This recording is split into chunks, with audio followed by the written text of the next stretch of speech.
Hey there guys, so today we're up against Next, and I guess the next war is the final one. Not like literally this one, but the next one. I thought that was a fun joke, I don't know. So, yeah, just getting right into it. I'm taking path 2. I have Hercules on my team again, which is really nice before he's just permanently banned again, you know.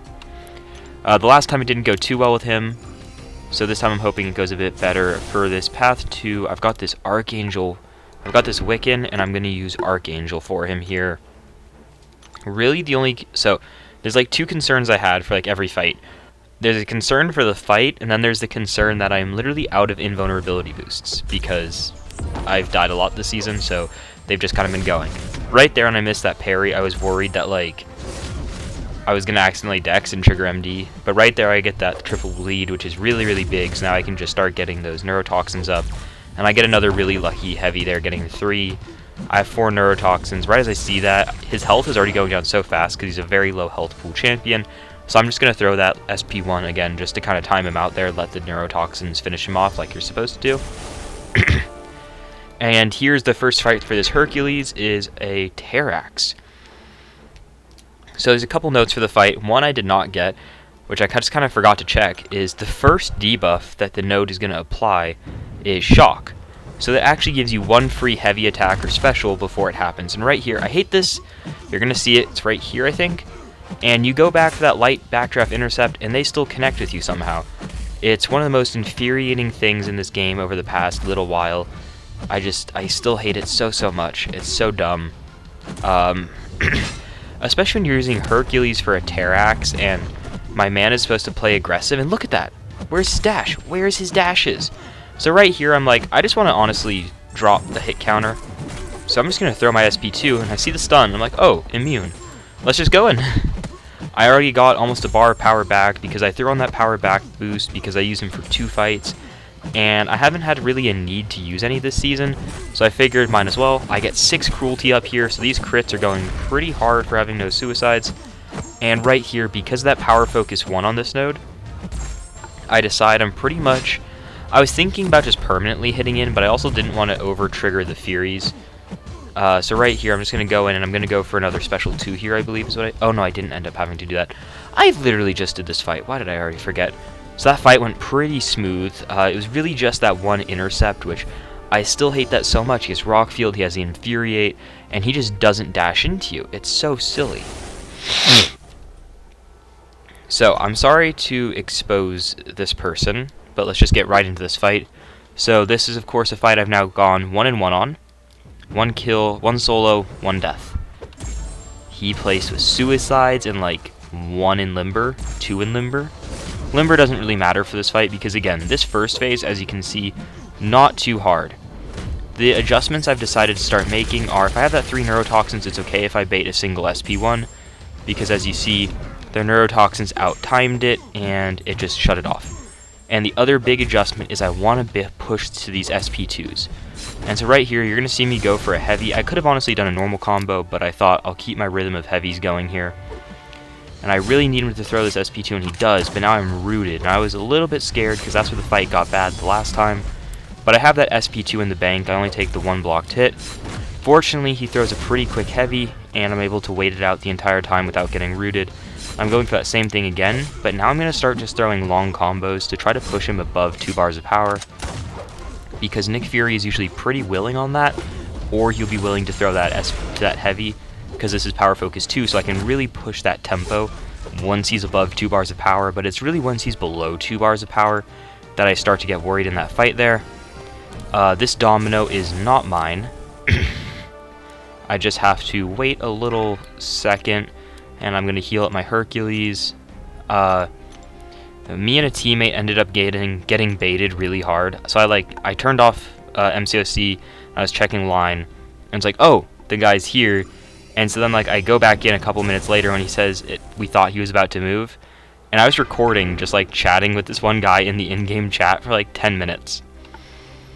I got baited so hard. So as you can see, my 20% boost is now down to 6 minutes. So that does come into play here. So, I turned suicides all the way on for this fight. Literally just for this one fight. I didn't really want it on for that Nick Fury just in case of block damage and stuff going crazy. So, the plan for this fight is pretty much get a couple intercepts off early before she builds prowess. I should have been doing shorter intercepts so I get more of my red damage going, so that is a mistake by me. But right here, you're going to see this fight go really bad, really, really fast. 10 prowess, idiot. Big idiot time. If you know what happens at 10 prowess, you should know. So first off, I made one small error. I forgot she goes unblockable.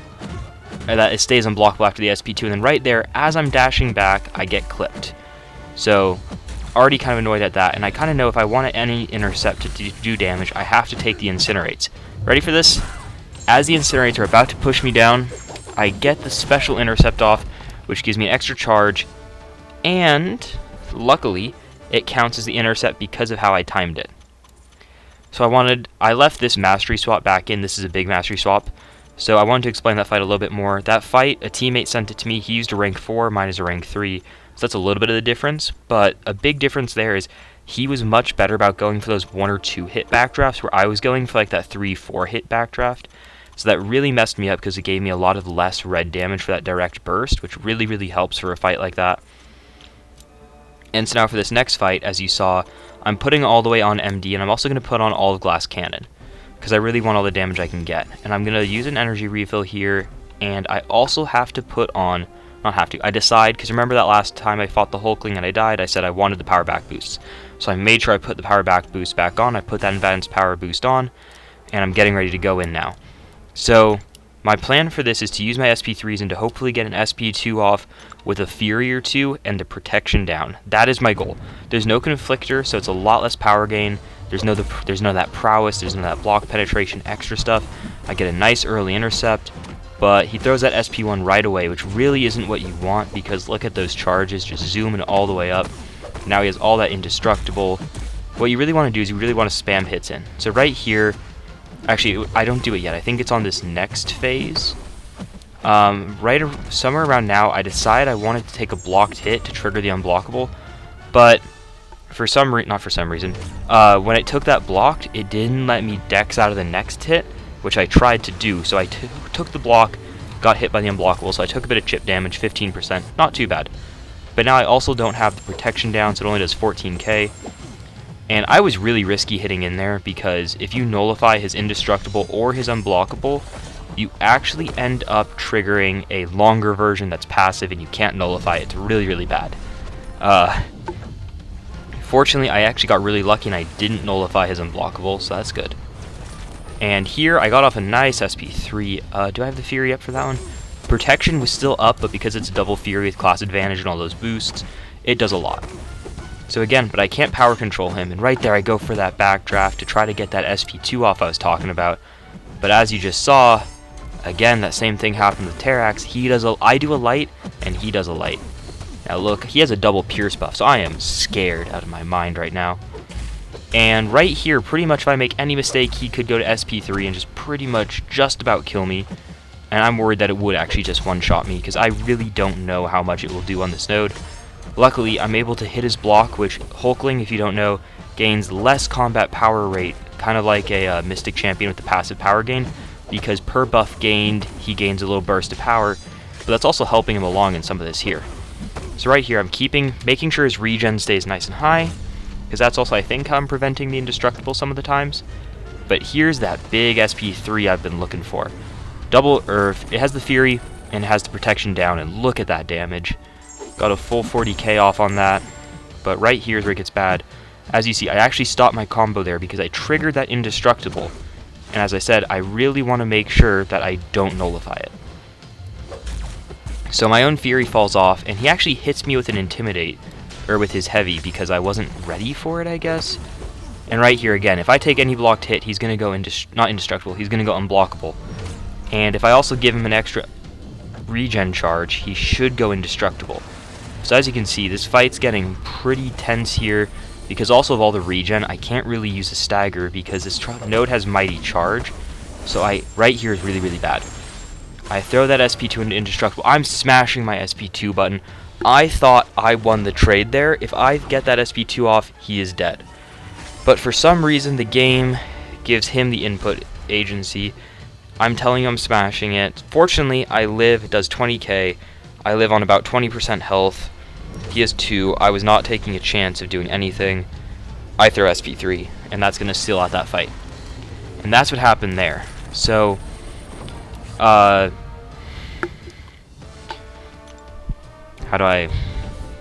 It was just a stupid risk to throw that SP2, but it just...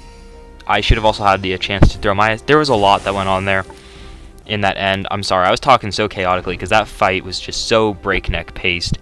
When I was going through that fight, I was worried of a timeout for half of it. Like, after my third SP3 or something, I'm like, wait, have I been in this fight like 3-4 minutes already? Like, how long am I in here? Like, is this bad? Fortunately, it wasn't close to a timeout, but it was not as, like, easy and safe as I'd like it to be.